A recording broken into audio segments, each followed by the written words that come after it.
Hello, my name is Michael. My passion is to share how it is to deal with the stealing, killing, and destroying that the enemy does in our lives. I really want to understand how it is to live a full life and share it to as many as I'm able to share. And today we're going to cover a metaphor for life. I started with the picture of that earthworm.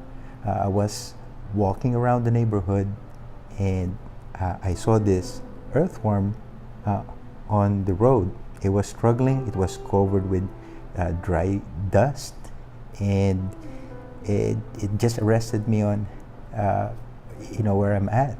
And I figured, well, this worm is going to just dry up. It probably will become like bird food, or it'll just keep on struggling, going nowhere, and just get exhausted and just dry up.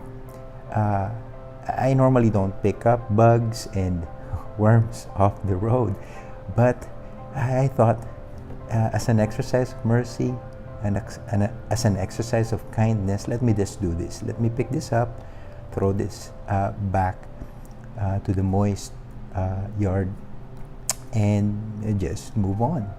And I saw several more dried up worms on the road. They're not as fortunate, and didn't really think much of it. But as I pondered on it, walking around the neighborhood, I said, wow, that could be a powerful metaphor of life. Oftentimes we may be able to identify with that worm, struggling, crawling, giving it all our energy, but really going nowhere. And if we keep on, we know that we just cannot keep on doing the same thing again and again, because it's, what's the point? And during those times, I'm sure we would love to have somebody pick us up, redirect us. That could be a book, a kind word, an inspired thought, or it could be a set of questions. What do I mean?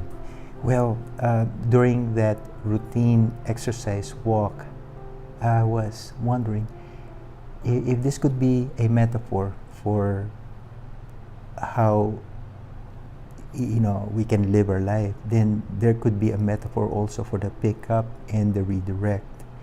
And I had thought of 5 questions to ask ourselves when we find ourselves in that situation.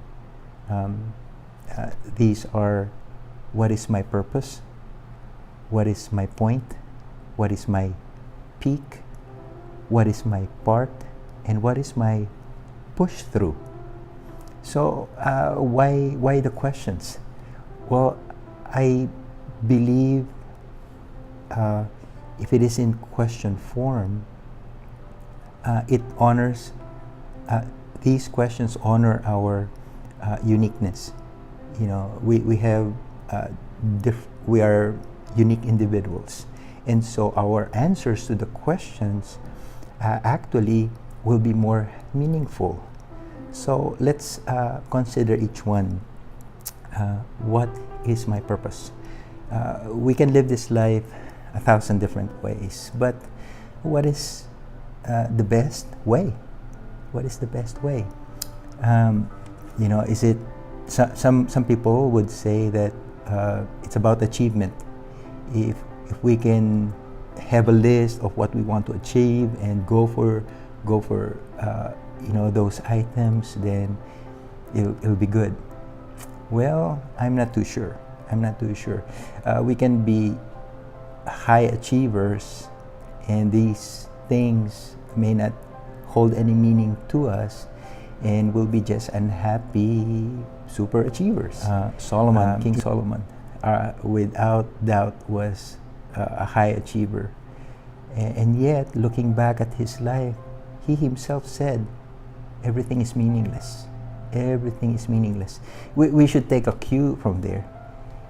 If everything is meaningless, perhaps we need to find what is meaningful to us, and we pursue that.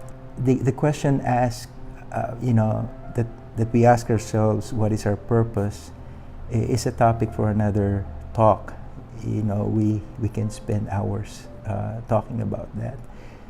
And I'm not sure that people have really identified exactly how to identify what is our purpose.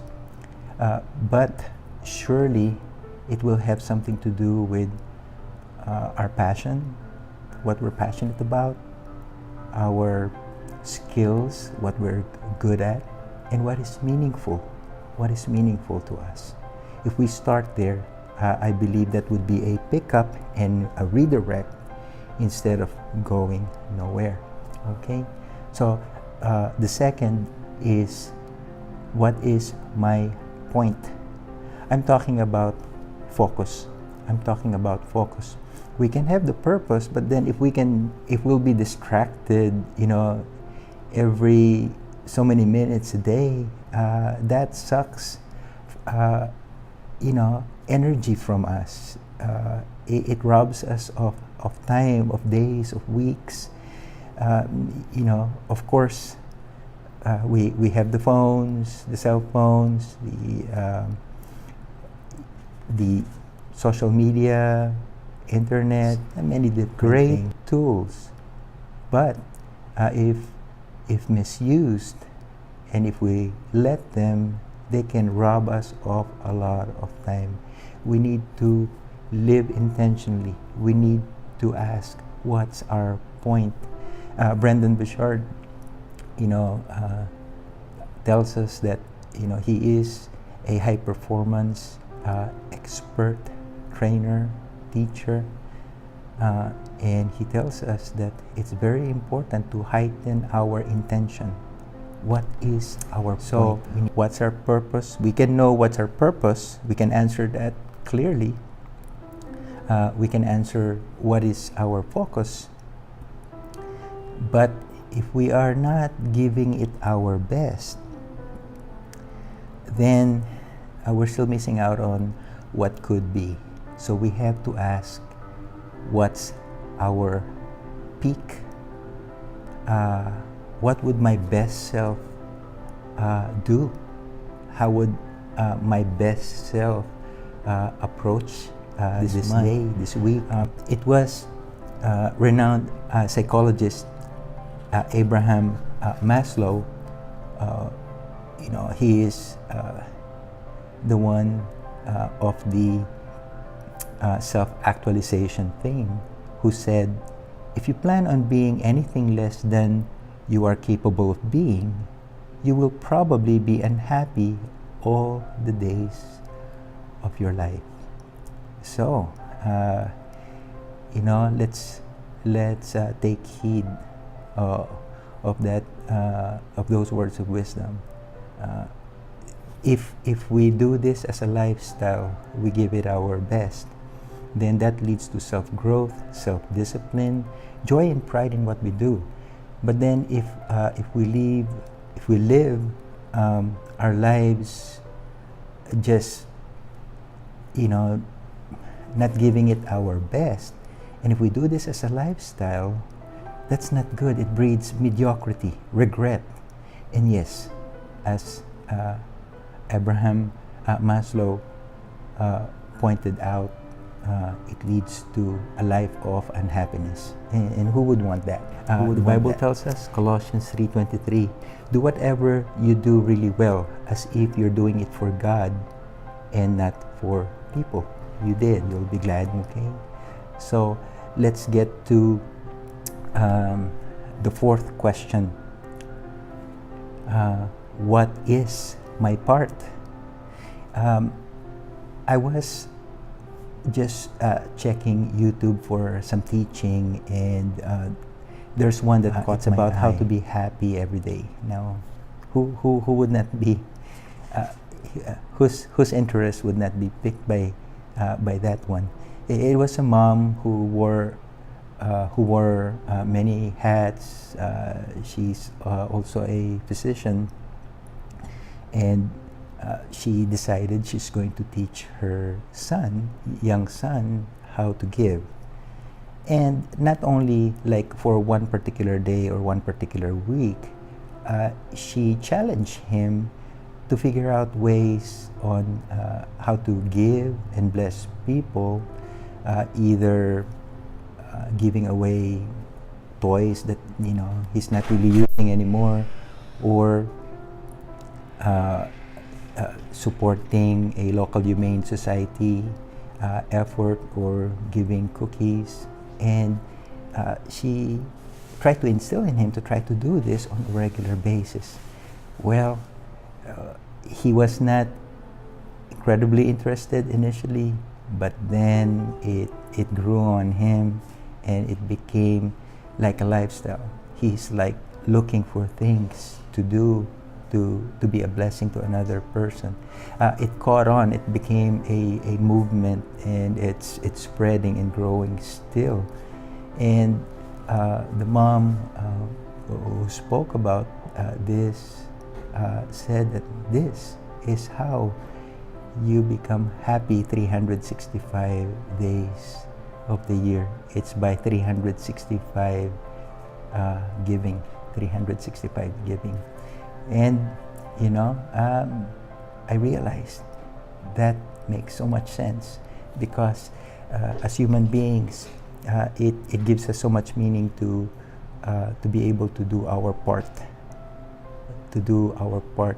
It's not just it's about us.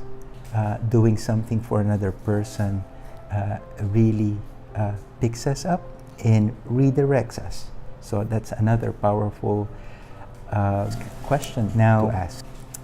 If we know clearly how to answer, what's our purpose, what's our point, what's our peak, what's our part, it would be naive to say that everything will be going well. We struggle with different things. We have different bad habits. We have our own unique limitation. And that's why we have to ask also, what is my push through? What is my push through? Brandon Bouchard talks about racing necessity. Simon Sinek, encourages everybody, has started a movement. Start with what's your why? What's your why? Start with why. Individual, corporate, this will make sense. If we're clear about what we needed to do, then we start there. What's our why? And we need to keep on pushing through. We fall down, we push through. We falter, we push through. We encounter setbacks, we push through. It is in overcoming that we become winners.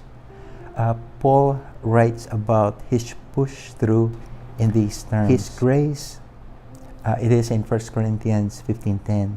But by the grace of God, I am what I am. And His grace to me was not without effect. No, I worked harder than all of them, yet not I, but the grace of God that was with me.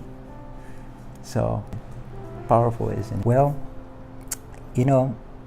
when I picked up that earthworm and threw it back onto the moist grass, I noticed that it right away became animated, and it knew exactly what to do. It went straight down. It reminded me of a fish that was freshly beached and that you throw back into the ocean. Yeah.